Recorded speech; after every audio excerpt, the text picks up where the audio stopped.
नमस्कार बच्चों, कक्षा 12वीं विषय व्यवसाय अध्ययन के अंतर्गत हम पढ़ रहे थे अभिप्रेरणा के बारे में। आज हम अभिप्रेरणा अर्थात मोटिवेशन के एक बहुत ही महत्वपूर्ण सिद्धांत को समझेंगे, जिसे कहा जाता है मैस्लो का आवश्यकता प्राथमिकता सिद्धांत। इस सिद्धांत को प्रसिद्ध मनोवैज्ञानिक अब्राहम मैस्लो ने वर्ष 1943 में प्रस्तुत किया था। मैस्लो का मानना था कि मनुष्य के व्यवहार के पीछे उसकी आवश्यकताएं काम करती हैं, अर्थात इंसान जो भी कार्य करता है उसके पीछे कोई ना कोई ज़रूरत अवश्य होती है। मैस्लो ने कहा कि मनुष्य की सभी आवश्यकताएं एक जैसी नहीं होती, बल्कि उनका एक क्रम होता है।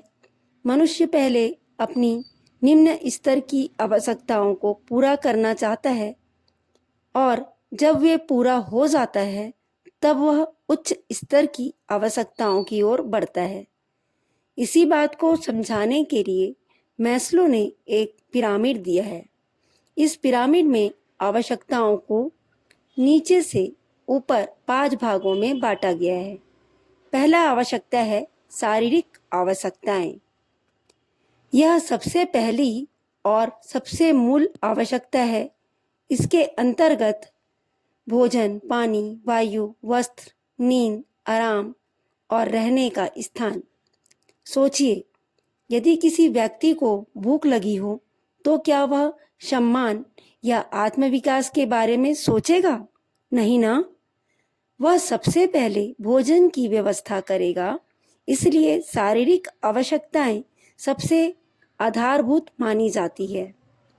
दूसरी आवश्यकता है सुरक्षा या बचाव की आवश्यकताएं। जब व्यक्ति की शारीरिक आवश्यकताएं पूरी हो जाती हैं तब उसे सुरक्षा की आवश्यकता महसूस होती है। इसमें शामिल है शारीरिक सुरक्षा, नौकरी की सुरक्षा, आय की सुरक्षा, भविष्य की सुरक्षा, दुर्घटनाओं से बचाव तथा आर्थिक स्थिरता। जैसे यदि किसी व्यक्ति को भोजन तो मिल रहा है लेकिन उसकी नौकरी स्थिर नहीं है तो वह असुरक्षित महसूस करेगा। अर्थात व्यक्ति चाहता है कि उसका जीवन सुरक्षित और स्थिर हो। तीसरा, संबंध अथवा सामाजिक आवश्यकताएं। मनुष्य एक सामाजिक प्राणी है, वह अकेले नहीं रहना चाहता। इसलिए तीसरे स्तर पर आता है प्रेम, अपनापन, मित्रता, समूह से जुड़ाव, स्वीकृति और सामाजिक संबंधों की आवश्यकता। हर व्यक्ति चाहता है कि उसे कोई समझे, उसे कोई अपनाए और समाज में उसका स्थान हो। विद्यालय, परिवार, मित्र, सहकर्मी, ये सब हमारी सामाजिक आवश्यकताओं को पूरा करते हैं।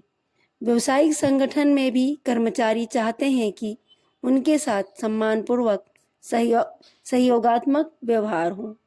तो बच्चों, आज हमने समझा कि मैस्लो के अनुसार व्यक्ति पहले शारीरिक, फिर सुरक्षा और उसके बाद सामाजिक आवश्यकताओं की पूर्ति की ओर बढ़ता है। अगले भाग में हम समझेंगे सम्मान की आवश्यकता, आत्मविकास की आवश्यकता, साथ ही मैस्लो की सिद्धांत की मान्यताएं और आलोचना।